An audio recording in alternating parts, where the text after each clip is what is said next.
2 जुलाई 1955 की सुबह 8:12 पर फ्लाइट 914 ने न्यूयॉर्क से मियामी के लिए उड़ान भरी। इस फ्लाइट पे 57 पैसेंजर और 4 क्रू मेंबर थे। मौसम साफ था, विजिबिलिटी अच्छी थी और फ्लाइट के लिए कोई मौसम संबंधी खतरा नहीं था। मियामी पहुंचने का जो वक्त था वो 11:45 था, लेकिन उड़ान के लगभग 3 घंटे बाद फ्लाइट का रेडियो संपर्क अचानक से टूट गया। मियामी एयर ट्रैफिक कंट्रोल ने कई बार संपर्क करने की कोशिश की, लेकिन कोई जवाब नहीं मिला। सर्च एंड रेस्क्यू टीम को भेजा गया, लेकिन ना तो रडार पर कोई सिग्नल मिला और ना ही फ्लाइट का समुद्र में कोई मलबा मिला। आखिर में फ्लाइट को मिसिंग करार दे दिया गया। जब अगले कई हफ्तों तक कोई भी केस सामने नहीं आया और फ्लाइट का कोई भी सबूत नहीं मिला, तो इस फ्लाइट 914 वाले केस को बंद कर दिया गया। और ऐसे ही वक्त गुजरता है और साल आता है 21 मई सन 1992, यानी करीबन 37 साल बाद। सुबह 9:37 पर काराकास इंटरनेशनल एयरपोर्ट के टावर में ड्यूटी पर मौजूद कंट्रोलर जोआन डेला कोर्ट ने अपने रडार पर एक अजीब सा सिग्नल देखा। सिग्नल एक ऐसे विमान का था जिसका कोई शेड्यूल रिकॉर्ड में नहीं था। कंट्रोल टावर से लगभग 12 किलोमीटर दूर हवा में उड़ता हुआ एक विमान दिखाई दिया। इस विमान का डिजाइन सन 1950 में इस्तेमाल होता था और सन 1992 में ये पूरी तरीके से बंद हो चुका था।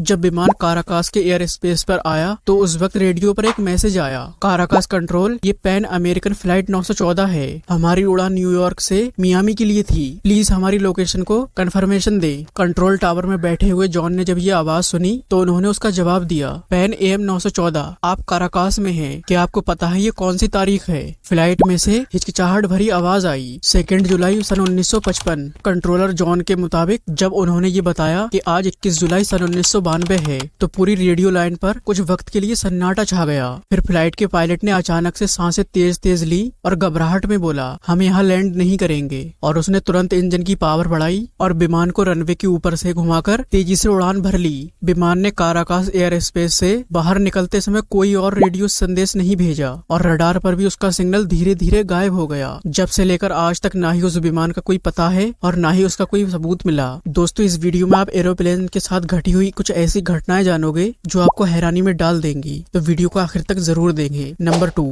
तारीख थी 17 दिसंबर सन 1945 की सुबह। अमेरिकी सेना का एक विमान C-47 स्काई ट्रेन मनामा से कोलंबिया के लिए उड़ान भरने की तैयारी कर रहा था। विमान में कुल 5 लोग सवार थे, 2 पायलट, 1 नेविगेटर और 2 आर्मी ऑफिसर। फ्लाइट का रास्ता लगभग 3 घंटे का था, जिसमें प्रशांत महासागर के ऊपर से होकर एंडीज पहाड़ों के नीचे वाले हिस्सों से गुजरना था। सुबह 6:55 पर विमान ने टेक ऑफ किया। पहले 90 मिनट तक सब कुछ नॉर्मल था। रेडियो चेक, मौसम क्लियर और नेविगेशन पॉइंट ठीक से मिल रहे थे। करीबन 8:30 पर फ्लाइट का आखिरी रेडियो संदेश आया, हम रिहाचा के करीब पहुंच गए हैं। नजारा खूबसूरत है, हमें उम्मीद है हम वक्त पर पहुंच जाएंगे। ये उस फ्लाइट का आखिरी मैसेज था। इसके बाद रेडियो चुप हो गया। कंट्रोल टावर ने कई बार कांटेक्ट करने की कोशिश की, लेकिन कोई जवाब नहीं मिला। रडार पर भी कुछ मिनटों के लिए हल्का फुल्का सिग्नल आया और फिर पूरी तरह गायब हो गया। अगले 5 दिनों तक अमेरिका और कोलंबिया वायुसेना ने मिलकर सर्च ऑपरेशन किया,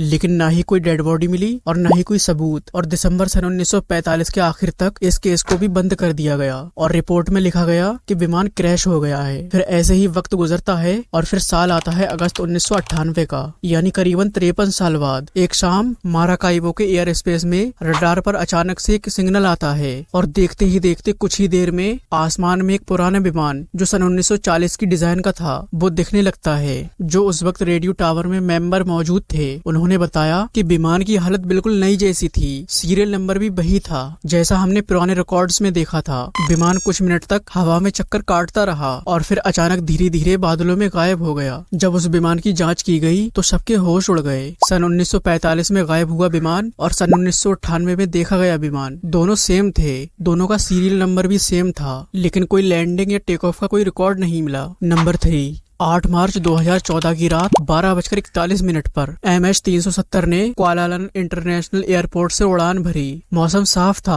और पायलट कैप्टन जहारी अहमद शाह एक एक्सपीरियंसफुल पायलट थे जो 18,000 से भी ज्यादा घंटे की उड़ान का एक्सपीरियंस रखते थे। पायलट ने नॉर्मल तरीके से ऊंचाई हासिल की और फ्लाइट रडार पर भी पूरी तरीके से दिखाई दे रही थी। फिर अचानक रात 1:19 पर जब विमान मलेशिया और वियतनाम की एयर स्पेस की सीमा के करीब था, तब पायलट ने अपना आखिरी मैसेज छोड़ा, गुड नाइट मलेशिया 370। और इसके 1 मिनट बाद विमान का ट्रांसपोंडर यानी जो विमान की लोकेशन भेजता है वो बंद हो गया और इसके बाद फ्लाइट भी रडार से गायब हो गई। कंट्रोल टावर में बैठे लोगों के मुताबिक ट्रांसपोंडर बंद होने के बाद भी विमान ने अचानक पश्चिम की ओर मुड़कर मलेशिया के ऊपर से उड़ान भरी और फिर इसके बाद विमान हिंद महासागर की ओर चला गया और उसके बाद उस विमान को कभी नहीं देखा गया। इस विमान की खोज 26 देशों ने की लेकिन किसी को भी कोई सबूत नहीं मिला। लेकिन बहुत रिसर्च करने के बाद सैटेलाइट डेटा से ये पता चला कि विमान आखिरी बार दक्षिण हिंद महासागर की ओर देखा गया था। मार्च 2014 से जनवरी 2017 तक इस विमान की खोज हुई, लेकिन 2015 में इस विमान के पंखे का एक हिस्सा मिला जो हिंद महासागर के ट्यूनियम द्वीप पर मिला। इसके बाद मॉरिशस और तंजानिया के तटों पर भी विमान के मलबे मिले,